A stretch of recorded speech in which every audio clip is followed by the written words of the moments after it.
रावण को लगा कि पूंछ ही ज्यादा प्यारी है, सो पूंछ ही जलाई जाए। और रावण ने क्या किया, जाओ लंका वासियों से कहा अपने अपने घरों से कपड़े लाओ, इनकी पूंछ में लपेटे जाए। तो सब कपड़े आ गए। बोले और लाओ, बोले महाराज 2 पीस और 3 पीस बची है, बोले वो भी लपेटे, वो भी लपेटी। अपने अपने घरों से घी लाओ, बोले महाराज घी सब खत्म हो गया। तो बोले तेल लाओ, बोले वो भी खत्म। बोले मिट्टी का तेल, पहले मिट्टी का तेल जलता था। महाराज जैसे ही कपड़ा पूंछ में लपेटा, और जो आदमी कपड़ा लपेट रहा था एक राक्षस, दूसरे राक्षस ने क्या किया, पूंछ को पकड़ लिया कि ये बार बार हिलाने ना पाए। और उसी समय हनुमान जी महाराज ने ऐसे पूंछ हिलाई, किसी की बत्तीसी टूटी और किसी की खोपड़ी फूटी। किसी तरह कपड़ा लपेटा, तेल में डुबोया। बोले माचिस लगाई जाए। अब धंतोली ग्राम से एक बढ़िया स्पेशल माचिस आई और बोले इनकी पूंछ में लगाई जाए। सो महाराज राक्षसों ने जैसे ही माचिस जलाई और पूंछ में जरा सी छुआई, राक्षसों ने ऐसे ताली बजाई जैसे किसी मिनिस्टर ने उद्घाटन का फीता काटा। इतने राक्षस खुश हो गए और पूंछ में लगा दी आग। अभी हनुमान जी महाराज ने पूंछ को छोटा कर रखा था, अब इतनी बड़ी पूंछ कर ली, शरीर को छोटा किया। उछलकर पहुंच गए एक अटारी पर, एक अट्टालका पर चढ़ गए। अब तो राक्षस घबराए, अरे ये तो नीचे बैठा था बानर, वहां कैसे पहुंच गया। कोई अपने बड़े बूढ़े जो सो रहे थे बीमार लोग, उन्हें निकालने लगे घर से बाहर। क्या मालूम बानर है, अगर जरा सी छुआ दी तो सेवा समाप्त हो जाएगी। महाराज बीमारों को, बूढ़ों को राक्षस लोग बाहर निकाल रहे। हनुमान जी महाराज ने पूंछ बढ़ाकर जितने डब्बा, बाल्टी, ड्राम, टंकी बाथरूमों पे रखी थी, सबको पूंछ में लपेट लपेट कर पानी फैला रहे। लंका नगरी में एक बूंद पानी नहीं छोड़ा। और फिर जरा सी आग छुआ दी तो धड़ धड़ करके पूरी लंका नगरी जलने लगी। और रावण ने देखा, रावण के अधीन सारे देवता ये काल से बोले, ए काल तू शांति से देख रहा है मेरी लंका नगरी जल रही। काल ने कहा महाराज आदेश करिए। बोले आदेश क्या है, ये बानर हमारी लंका नगरी जला रहा है और तुम आराम से बैठे हो। और जैसे ही वो आया सामने हनुमान जी के, बोला ए बानर मेरा नाम है काल। हनुमान जी बोले रहना होश में, तुम हो काल और हम है परसों, हम है महाकाल, सावधान रहना। पकड़ लिया हनुमान जी ने काल को, जान से मार देना चाह रहे। सो सभी देवता बोले महाराज इससे मत मारो, नहीं तो जहां धूप होगी वहां धूप बनी रहेगी। जो जवान होगा वो जवान, जो बूढ़ा होगा वो बूढ़ा, इसलिए इन्हें छोड़ो। काल को बड़ी मुश्किल में छुड़ाया। सभी देवता बोले लहर लहर लहराए रे झंडा बजरंग बली को।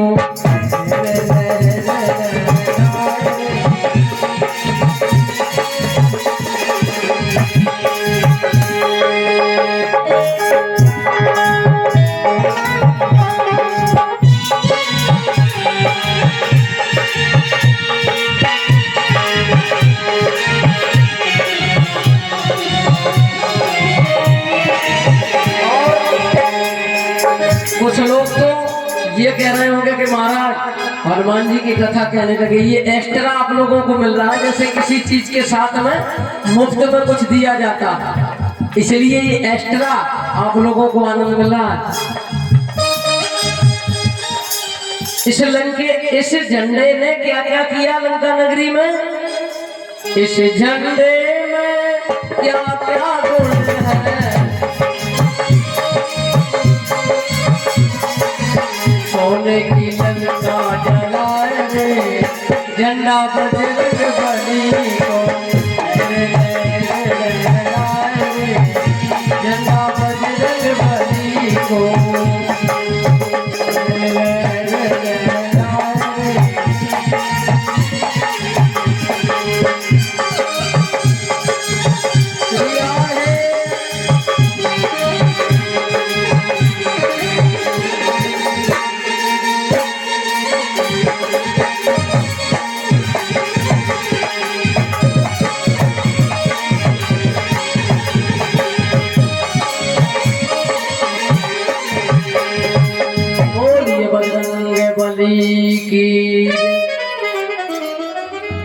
लंका नगरी को जलाकर हनुमान जी ने समुद्र में पूंछ बुझाई और महाराज दूर से देखा कि लंका नगरी जल तो रही है लेकिन चमक बहुत रही है। थोड़ा आगे बढ़े, एक सुरंग में देखा कोई उल्टा लटका हुआ है। बोले भाई कौन हो तुम, उल्टे क्यों लटके हो? नीचे से आवाज आई, कोई अपने मन से थोड़ी उल्टा लटकता है, अरे लटकाया गया है उल्टा। नाम क्या है? बोले हमारा नाम है शनिश्चर देव। यहाँ क्यों लटके हो? हनुमान जी बोले एक बार रावण की राशि बताने आया था, तुम्हारे ऊपर 7.5 चल रही। रावण ने ये कह के लटका दिया, पहले तुम भोगो 7.5। हनुमान जी ने बंधन मुक्त किया, प्रसन्न हो गए शनिदेव।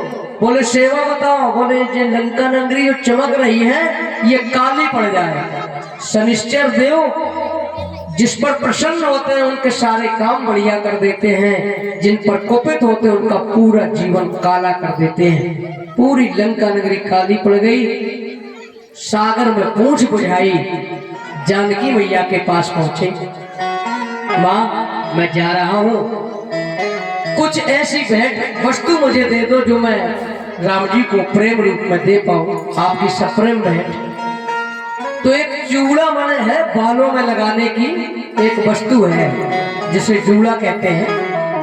वो चूड़ामणि जिस राज्य में रहती है वहां का राजा विजयी होता है, इसलिए सीता जी ने वही चूड़ामणि खोली और बालों को बिखेर लिया। 3 बार बाल बिखरे और वहां महाराज बहुत ठीक नहीं हुआ। एक बार द्रौपदी ने अपने बालों को बिखेरा। कोई खुशी में बालों कोई स्टाइल बनाता है वो अलग चीज, तो गुस्से में कोई बालों को बिखेर ले, गुस्से में श्रृंगार नहीं किया, गुस्से में कोई। एक बार द्रौपदी ने अपने बालों को बिखेरा तो महाभारत हुआ, और दूसरी बार कैकेयी ने त्रेता युग में अपने बालों को बिखेरा, राम जी को 14 वर्षों के लिए बन जाना पड़ा। और तीसरी बार अशोक वाटिका में लंका नगरी में जानकी मैया ने अपने बालों को बिखेरा। रावण का सर्वनाश हो गया। वो चूड़ामणि लेकर हनुमान जी महाराज जैसे ही जाने लगे, मैया कह रही हैं भगवान से हमारा एक ही संदेशा कह देना कि वो जल्दी आकर हमें ले जाए।